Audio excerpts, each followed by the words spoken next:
Ana María pide permiso con mucha frecuencia en su trabajo. Sus compañeras están hartas de cubrir su puesto durante sus ausencias. Tiene una discapacidad. Perdió el ojo derecho a causa de un accidente en la infancia. Tiene 31 años y desde los 15 también sufre de depresión. Cuando se despierta sin ánimo o demasiado triste, llama al jefe de personal y pide permiso. ¿Es esto legal? ¿Conocen ustedes cuáles son los derechos y obligaciones laborales de las personas con discapacidad? Este es un tema que nos sugirieron hace un par de semanas y hoy tendremos la presencia de la doctora Belén Jaramillo. Ella es abogada experta en derecho laboral. Estuvo con nosotros también acompañándonos en un tema anterior y en breve estaremos con ella. Mercy Velastegui fue la persona que nos escribió solicitando este tema y aquí lo planteamos.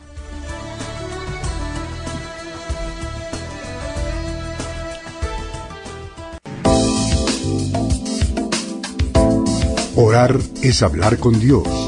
Meditar es escuchar a Dios. En Adán sin Eva, reflexiones.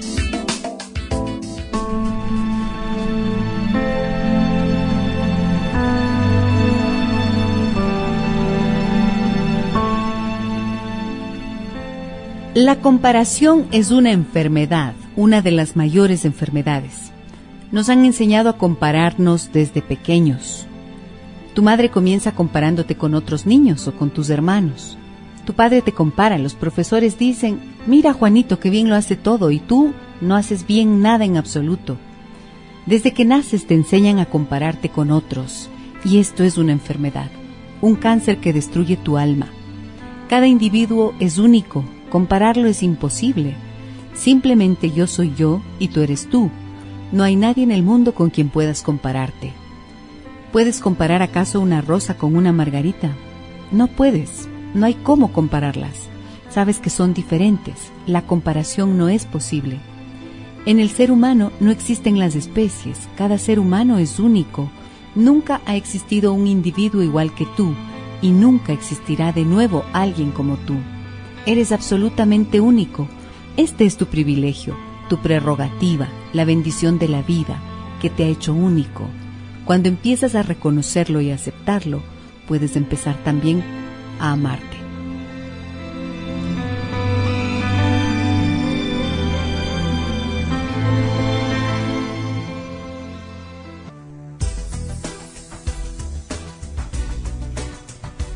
Amigas y amigos, en este momento le doy la más cordial bienvenida a la doctora Belén Jaramillo. Ella es abogada experta en derecho laboral.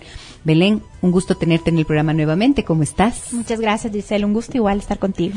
Mil gracias por aceptar nuestra invitación. Y estamos atendiendo una sugerencia de Mary Velastegui que nos decía hace algunas semanas, Gisela, los temas son muy buenos, pero me gustaría que hablen de los derechos y también de las responsabilidades que tienen las personas con discapacidad en el ámbito laboral. Entonces, quisiera empezar preguntándote, ¿desde cuándo el Código Laboral incluye o toma en cuenta a las personas con discapacidad como individuos con derecho al trabajo? Bueno, en realidad, las personas con discapacidad siempre han sido individuos que pueden insertarse laboralmente según sus limitaciones, evidentemente. Sin embargo, el Código del Trabajo hace más o menos, exactamente no tengo la fecha, Giselle, pero creo que estamos hablando más de 5 años, ¿sí? Más de 5 años, determinó como una obligación del empleador determinar un número específico en la nómina de trabajadores con discapacidad. Esto comenzó de manera progresiva, ¿sí? En un inicio era el 1% del personal de la nómina total, después fue el 4% finalmente. Hasta hoy estamos con el 4% de la nómina que tiene que ser personal con discapacidad. De este 4% se excluye del conteo, ¿no es cierto?, el personal que es eventual. ¿Sí? Esto seguramente con un número mínimo que tiene que tener una empresa, ¿no es cierto? Sí, por supuesto. Son empresas que tengan por lo menos mínimo 25 personas. Correcto, ¿sí? claro. 25 personas, ya te tener una persona con discapacidad. Aquellas empresas que tengan más de 25 sí ya tienen que llegar al porcentaje del 4% actualmente. Esa es la obligación que tiene el empleador. En realidad fue un avance bastante importante para la inserción laboral de las personas con discapacidad, pero a su vez en la práctica vemos que las normas no siempre son prácticas realmente, ¿sí? Entonces, ¿qué pasó? Que no encontrábamos mercado laboral con personas con discapacidad. Quiere decir que las personas con discapacidad no estaban suficientemente entrenadas o capacitadas o tenían la formación suficiente como para llenar esas expectativas, esos requerimientos. Ese era uno de los problemas, pero más que nada no había suficiente número de personas con discapacidad. ¿Sí? Y muchas veces las plazas de trabajo que se abrían eran muy peligrosas para las condiciones de las personas con discapacidad y generó varios problemas en la inserción laboral en un inicio. Ahora, con la Ley Orgánica de Discapacidades, justamente para un poco zanjar estos problemas que generó la ley, se han determinado nuevas disposiciones. Ahora, además de las personas con discapacidad, consideran, para cumplir este porcentaje que la ley determina, a los sustitutos. ¿Quiénes son los sustitutos? Son personas que tienen a su cargo personas con discapacidad severa, ¿sí? Quienes son debidamente calificados por la Dirección Regional del Trabajo y gozan de los mismos derechos y obligaciones como que fueran una persona con discapacidad. Eso quiere decir que podrían ser, por ejemplo, la madre de un joven que tiene una discapacidad. Correcto. O el hermano, algún cuidador, alguien de la familia, ¿no es cierto? La ley prevé que es los parientes hasta cuarto grado de consanguinidad o personas que estén a su cargo, en general. Entonces, lo que hay que demostrar es que está a su cargo, ¿sí? Y que tenga una discapacidad severa. La discapacidad la califica el CONADES, ¿sí? Ellos son quienes determinan el nivel de discapacidad severa y determinan con un carnet. ¿Sí? Hay un nivel que antes era del 30% de la discapacidad, ahora se contempla que sea el 40% de discapacidad que la persona tenga como para que tenga este para derecho, tener estos ¿verdad? derechos. Es cierto, sí. O sea, 30% sigue siendo discapacidad, no es que ha dejado de ser una persona con discapacidad. Lo que la nueva ley determinó es que con el porcentaje aumentado, las empresas pueden acceder a los beneficios, ¿sí? Y pueden acceder al número de personas con discapacidad para que se cuente en la nómina según el Código de Trabajo. Muy bien. Entonces, dentro de los derechos, por supuesto, está el tener derecho, igual que cualquier otra persona, a ocupar un sitio de trabajo, un puesto de trabajo, ganando lo mismo que cualquier trabajador en esas condiciones ganaría. Es así, ¿no? Correcto. De hecho, el tema de la inclusión laboral de las personas con discapacidad, el principio de la norma es inclusión a estas personas en iguales condiciones con reconocimiento de sus limitaciones. Este es el principio. Para ello, el empleador tiene que adecuar su lugar de trabajo para poder prestar todas las condiciones para que esta persona se desarrolle laboralmente, ¿no? Bien, ahora, si es que hablamos de discapacidades, dependiendo del nivel de la discapacidad y de cuál ésta sea, entonces van a tener que adaptarse. Podría haber personas que tienen una discapacidad de sordera, por ejemplo, o tal vez ¿de qué? Bueno, hay varios tipos de discapacidades, ¿no? Estamos de entre las discapacidades físicas, que puede los ser sentidos, cualquier ser oídos, ojos, o sea, cualquier discapacidad de estas, o también las discapacidades mentales que también cuentan dentro de esto. Entonces, básicamente es tarea del empleador, obligación del empleador un poco adecuar según la discapacidad, ¿no? Ahí debe haber una importante selección de personal, ¿sí? Una importante selección de personal para que una vez seleccionada la persona con discapacidad haya la adecuación física, ¿sí? Y el clima laboral adecuado para esta persona, ¿sí? No es fácil también, evidentemente, ¿no? Dentro de la experiencia profesional tuya, ¿qué has podido ver a nivel precisamente de clima laboral en las instituciones cuando se trata de aceptar e incluir a una persona que tiene discapacidad?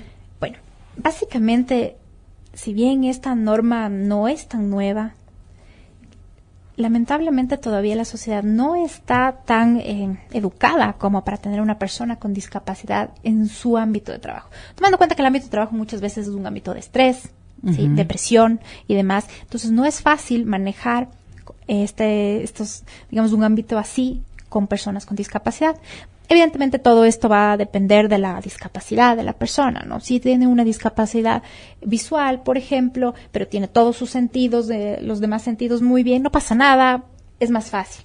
Pero así todo, dependiendo de la discapacidad, sí genera un poco de problemas de lado y lado, tanto de la persona con discapacidad como de sus compañeros, como del mismo empleador, ¿sí? Entonces es importante hacer una campaña adecuada, ¿sí? Es por eso que la Ley Orgánica de Discapacidades trata en un capítulo especialmente sobre el tema del ámbito de trabajo de las personas con discapacidad, ¿no?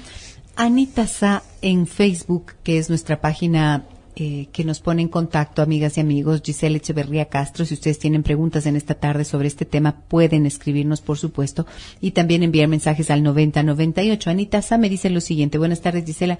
Quisiera preguntar qué se puede hacer para solucionar lo siguiente. Tengo un pariente con discapacidad y trabajaba en el Hospital Millennium de Ambato, que cerró sus puertas por el mal manejo de sus dueños, los que tuvieron a muchos empleados trabajando por meses sin pagarles el sueldo como por 4 meses, además de descontarles los valores por 10 meses del aporte personal del IES y no entregar ese dinero a la institución. Nunca les liquidaron, por lo que se consideró como despido intempestivo. Cuando se averiguó en el Ministerio del Trabajo, solo nos dijeron que hay que seguir un juicio. Pero yo me pregunto, ¿es conveniente hacerlo considerando que el dinero de la liquidación, en caso de que le reconozcan, serviría solo para pagar los honorarios del abogado? ¿Qué otra cosa se podría hacer? Bueno, fíjate esta pregunta. Es interesante el tema porque además, para que conozcan, a la persona con discapacidad que ha sido sujeta de despido intempestivo tiene una indemnización de 18 remuneraciones, ¿sí? Es bastante alta, sin perjuicio de las que determina la ley, que es de conformidad con el tiempo de trabajo, ¿no? Entonces, cuando hay un despido de una persona con discapacidad, realmente es primero, les digo, en la práctica y en mi experiencia, es bastante fácil que se pueda aprobar. ¿Sí? Que gane el juicio, quiere decir. Sí, por supuesto que se puede aprobar este despido cuando efectivamente existió, como en el caso que nos comentan. Sí, el cierre de una empresa, cuando no es por fuerza mayor, sino tal vez por un mal manejo y demás, es un despido intempestivo. Ok, ¿sí? Es decir, sí conviene que hagan el Totalmente, proceso, absolutamente, sí. Y que sepan lo que acabas de decir, que una persona con discapacidad, si es que es despedida de forma intempestiva, tiene derecho a 18 remuneraciones. 18 remuneraciones. Muy bien, ahí está la respuesta. Tienen el camino. ¿Y qué tienen que asegurarse? ¿De tener un buen abogado? ¿De ponerlo en el Ministerio del Trabajo? El Ministerio de Relaciones Laborales no es del competente porque es una autoridad administrativa. Tienen que acudir ante el juez de trabajo o un abogado. Les sugiero, pueden utilizar la Defensoría Pública, que les puede ayudar y les puede guiar sobre la parte legal.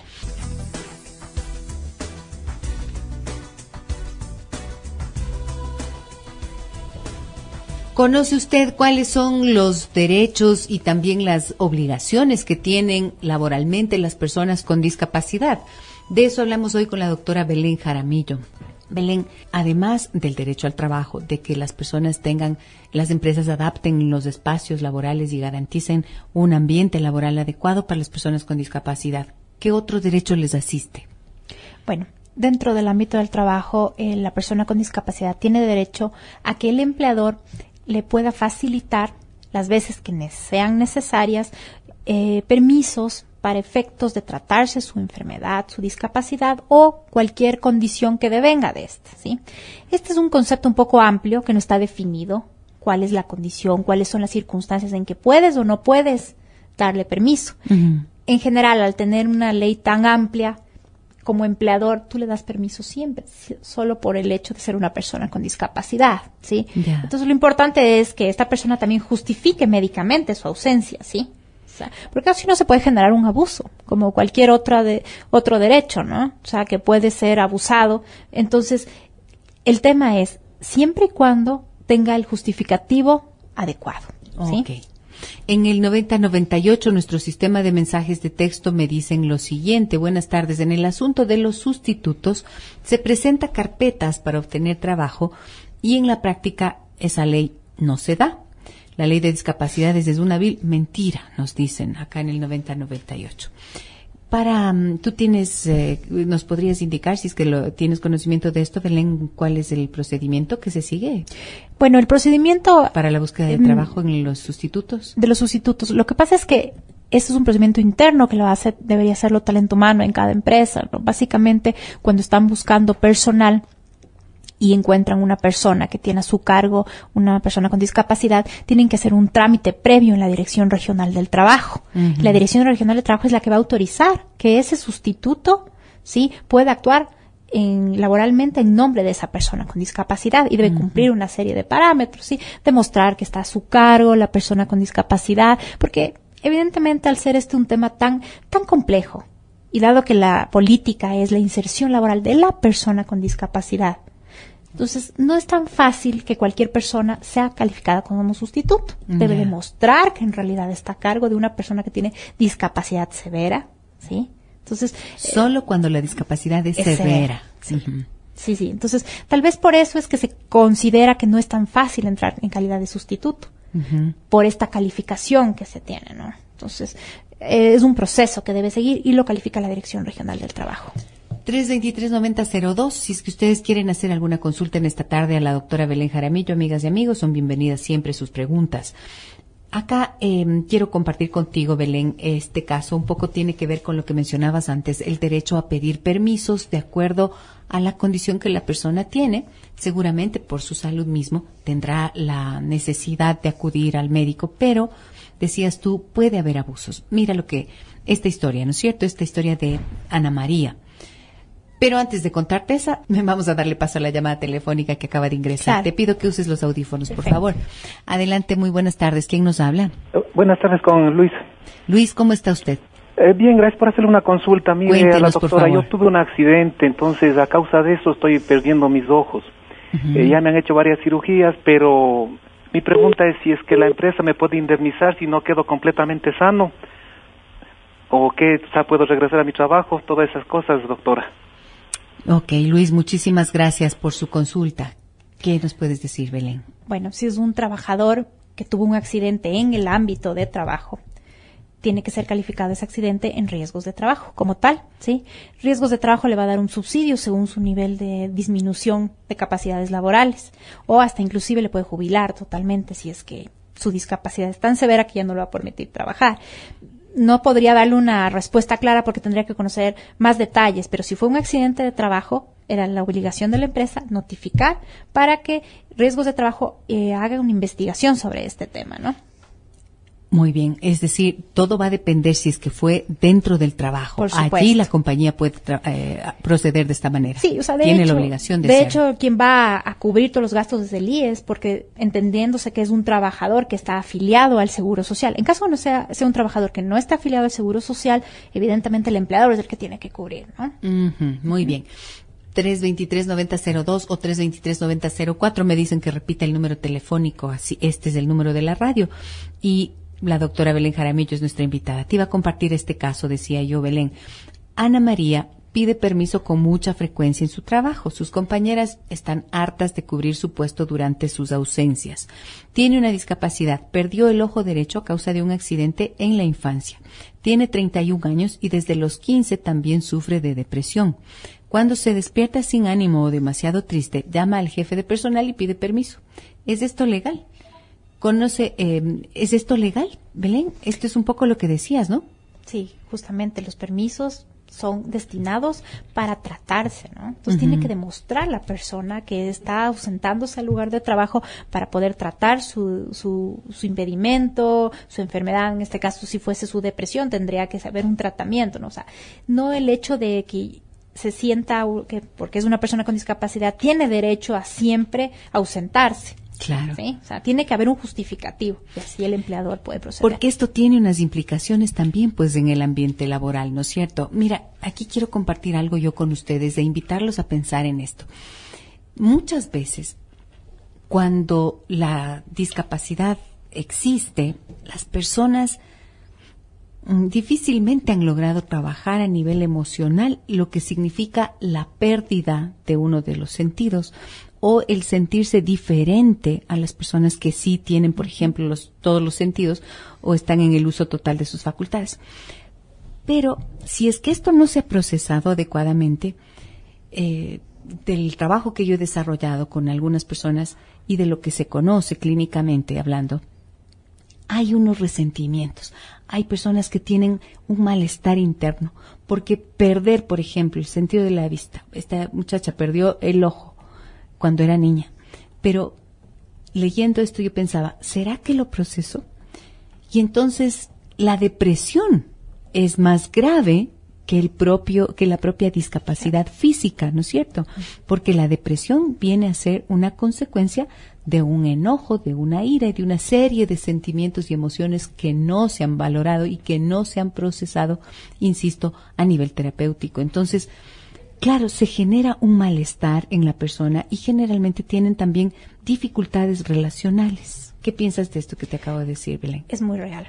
De hecho, en la práctica he tenido casos de personas que, por su condición, no han podido adaptarse, básicamente, y sus compañeros de trabajo tampoco pueden adaptarse a la presencia de una persona así, ¿no? Entonces, hay un rol indispensable en el empleador para poder tratar de adecuar al clima laboral a esta persona con discapacidad, ¿no? O sea, yo creo que hay que hacer un trabajo importante. Por eso es importante, como te decía, la selección de personal, el proceso de selección, ¿sí? Para saber en dónde se va a insertar esa persona con discapacidad, si la condición de esa persona va a ser apta para el trabajo. O sea, no es cuestión de cumplir el porcentaje legal, que muchas veces las empresas lo han hecho. Porque evidentemente hay multas importantes. Te cuento que hay multas de 10 remuneraciones por cada mes que tú no cumples el porcentaje de nómina del 4%. Entonces, obviamente se vuelve un tema coercitivo, pero más allá de eso hay un tema humano atrás, ¿no? Por supuesto. Y no es sencillo tampoco. Y fíjate que esto que mencionaste me parece clave comprender, porque hay una idea a veces, ¿no es cierto?, cuando trabajamos en términos de inclusión, yo creo que todos los seres humanos tenemos derecho y, por supuesto, las personas con discapacidad. Pero se puede abusar de esa condición. Se puede abusar en términos de permiso, como vemos que hace Ana María, pero también a cuenta de que tengo una discapacidad, se puede caer, puede sonar muy bien antipopular lo que voy a decir, pero se puede caer en la manipulación desde la víctima. Y esto genera resistencias y rechazos también en las personas en el ámbito laboral. La persona va contándose por ahí la historia de que es pobrecito, y es que sí, puede ser que no puede ser, es un hecho real que hay un dolor y un sufrimiento, pero creo que es bien importante también tener claro que el camino de la manipulación o del abuso no está bien desde nadie, ¿no es cierto? Y no es la manera de lograr las cosas, sino a partir del respeto y de la dignidad. Por supuesto. Sí. Ahora, tengo acá una pregunta que me dicen con respecto al señor que llamó al teléfono, es decir, Luis, que nos llamó. Si el accidente no fue en su trabajo, ¿es posible que él regrese a su lugar de trabajo y en qué condiciones podría hacerlo?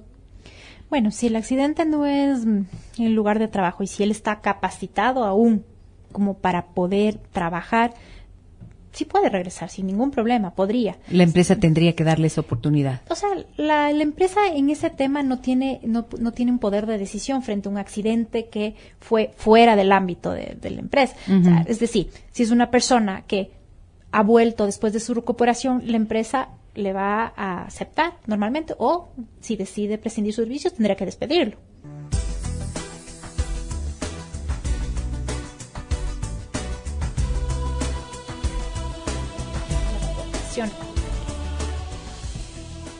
La doctora Belén Jaramillo nos acompaña hoy. Belén, quisiera consultarte algo.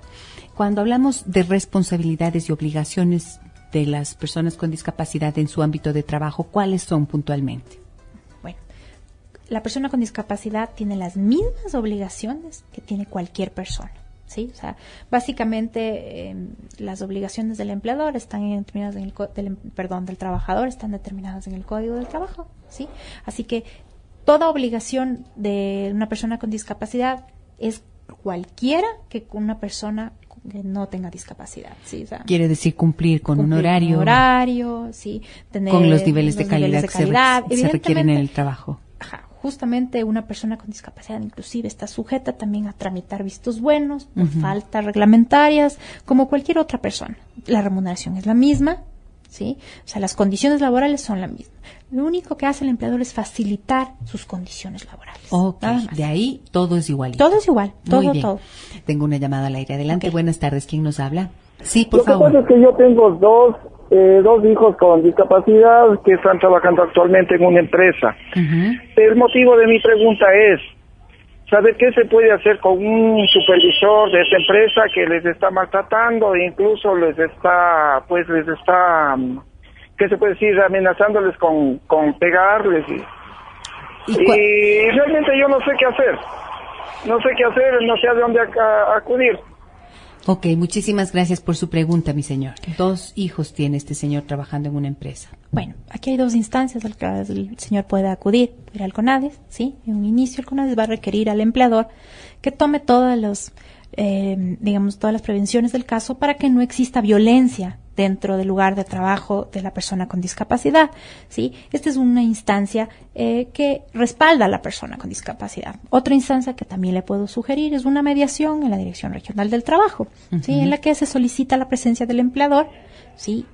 Y en la cual conversan sobre la situación laboral de la persona con discapacidad y llegan a acuerdos, ¿no? Sí, lo ideal es mantener acuerdos para que el empleo se mantenga también. Sí, o sea, claro, que se eso mantenga es muy el importante. Entonces, eso es muy importante. Entonces, sí hay mecanismos que pueden ayudar a esa persona a través de las dos entidades, del CONADIS y la Dirección Regional del Trabajo. Ok. Y allí, cuando hablas de la mediación, significa que entonces esta persona que el señor nos dice que está maltratando a estos jóvenes va a ser convocada. Y allí van a llegar a unos acuerdos, que el acuerdo básicamente, ¿qué será? Conservar el trabajo de un lado y garantizar las condiciones normales de trabajo para que puedan hacerlo tranquilamente. Correcto. Bueno, en este caso puede ser que la persona maltratante sea el mismo empleador o podría ser un subalterno del empleador. Entonces, ¿a quién se requiere? Es al empleador. ¿Por qué? Porque el empleador tiene la obligación de mantener condiciones adecuadas de trabajo para la persona con discapacidad. Entonces, quien se compromete y se obliga a velar por esto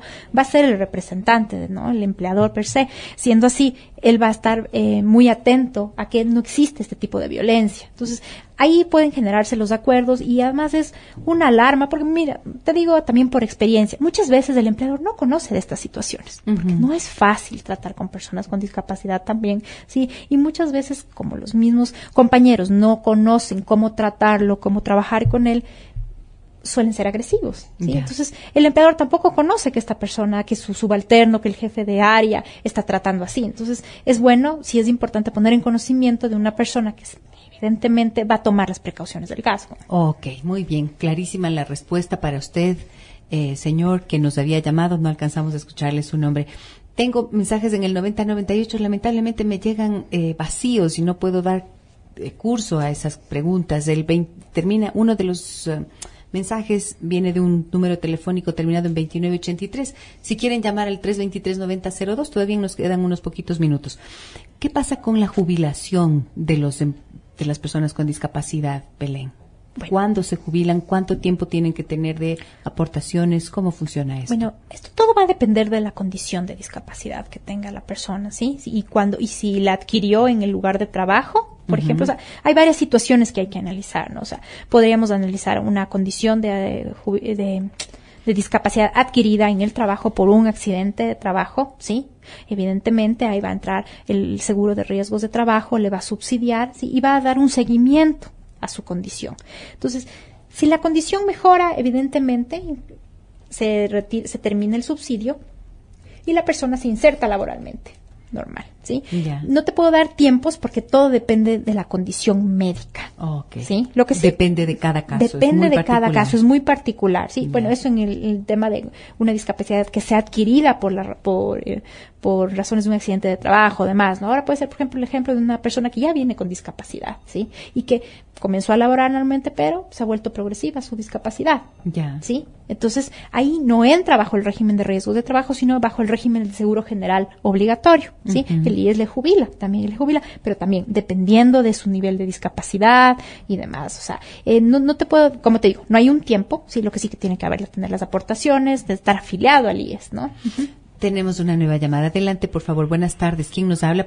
Mi nombre es José Guayo. José, muchas gracias. Bajando un poco el volumen, si no... Exacto, sí, para que no nos... se recuerda la comunicación. Muy bien. Una inquietud Cuéntanos. rápida. Sí, con el nuevo reglamento de discapacidad en el cual cambiaron los porcentajes e inclusive los derechos que tienen cada uno de los discapacitados, ¿qué tanto afectó en el asunto de los derechos laborales? Okay, esa es mi pregunta para la doctora. Muy bien, muy amable. Gracias por su llamada, José. Bueno, evidentemente la nueva ley orgánica de discapacidades y con su reglamento en el que se determinó el cambio del porcentaje, porque creo que a eso es la que va en la pregunta, el cambio del porcentaje que es considerado, sí, ¿no es cierto? La discapacidad. De 30 al 40. De 30 al 40. Sí, hubo bastante polémica en el caso, porque de por sí es difícil encontrar personal con discapacidad que sea insertado laboralmente, ¿sí?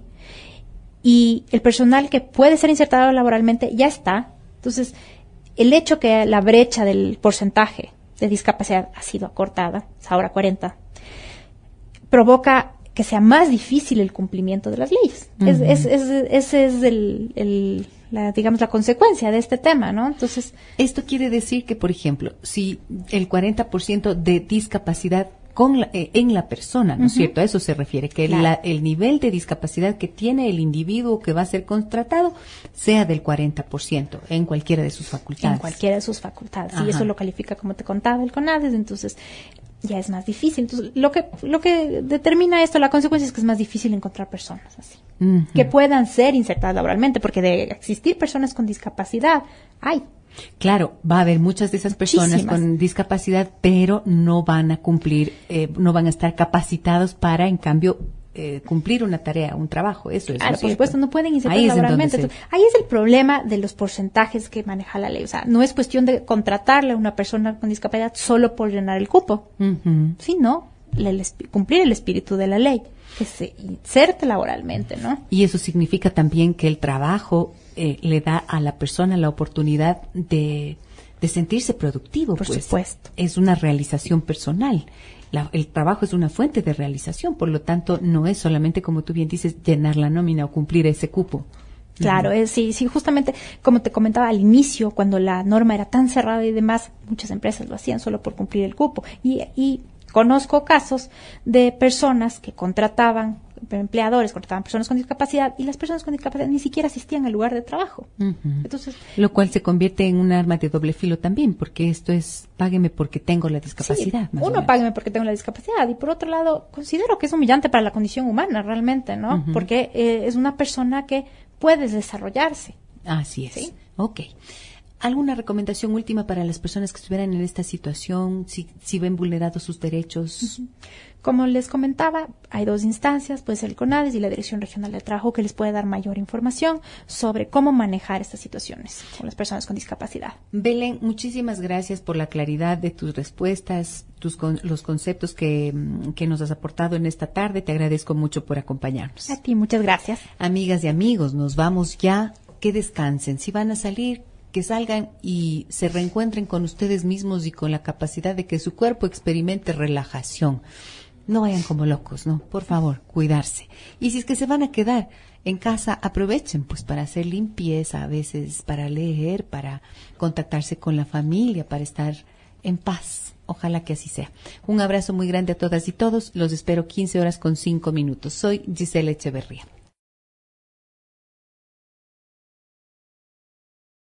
Algunas semanas. Gisela, los temas son muy buenos, pero me gustaría que hablen de los derechos y también de las responsabilidades que tienen las personas con discapacidad en el ámbito laboral. Entonces, quisiera empezar preguntándote, ¿desde cuándo el Código Laboral incluye o toma en cuenta a las personas con discapacidad como individuos con derecho al trabajo? Bueno, en realidad, las personas con discapacidad siempre han sido individuos que pueden insertarse laboralmente según sus limitaciones, evidentemente. Sin embargo, el Código del Trabajo hace más o menos, exactamente no tengo la fecha, Giselle, pero creo que estamos hablando más de 5 años, ¿sí? Más de 5 años, determinó como una obligación del empleador determinar un número específico en la nómina de trabajadores con discapacidad. Esto comenzó de manera progresiva, ¿sí?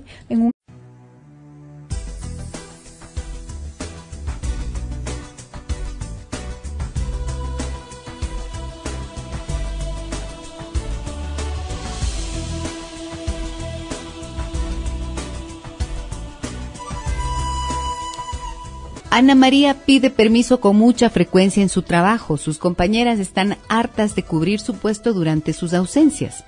Tiene una discapacidad. Perdió el ojo derecho a causa de un accidente en la infancia. Tiene 31 años y desde los 15 también sufre de depresión. Cuando se despierta sin ánimo o demasiado triste, llama al jefe de personal y pide permiso. ¿Es esto legal? ¿Conocen ustedes cuáles son los derechos y obligaciones laborales de las personas con discapacidad? Este es un tema que nos sugirieron hace un par de semanas, enfermedades. Nos han enseñado a compararnos desde pequeños.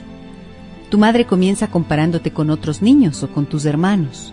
Tu padre te compara, los profesores dicen, mira Juanito que bien lo hace todo y tú no haces bien nada en absoluto. Desde que naces te enseñan a compararte con otros y esto es una enfermedad, un cáncer que destruye tu alma. Cada individuo es único Compararlo es imposible. Simplemente yo soy yo y tú eres tú. No hay nadie en el mundo con quien puedas compararte. ¿Puedes comparar acaso una rosa con una margarita? No puedes. No hay cómo compararlas. Sabes que son diferentes. La comparación no es posible. En el ser humano no existen las especies. Cada ser humano es único. Nunca ha existido un individuo igual que tú y nunca existirá de nuevo alguien como tú. Eres absolutamente único. Este es tu privilegio, tu prerrogativa, la bendición de la vida que te ha hecho único. Cuando empiezas a reconocerlo y aceptarlo, puedes empezar también a amarte.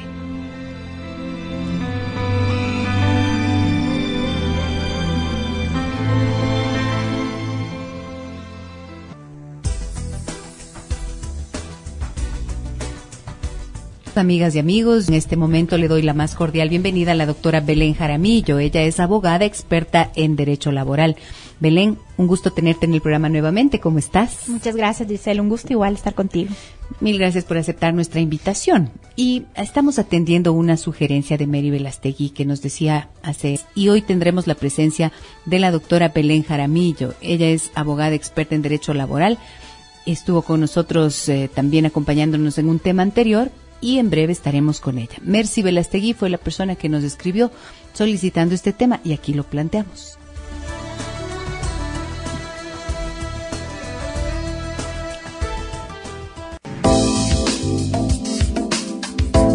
Orar es hablar con Dios. Meditar es escuchar a Dios. En Adán sin Eva, reflexiones.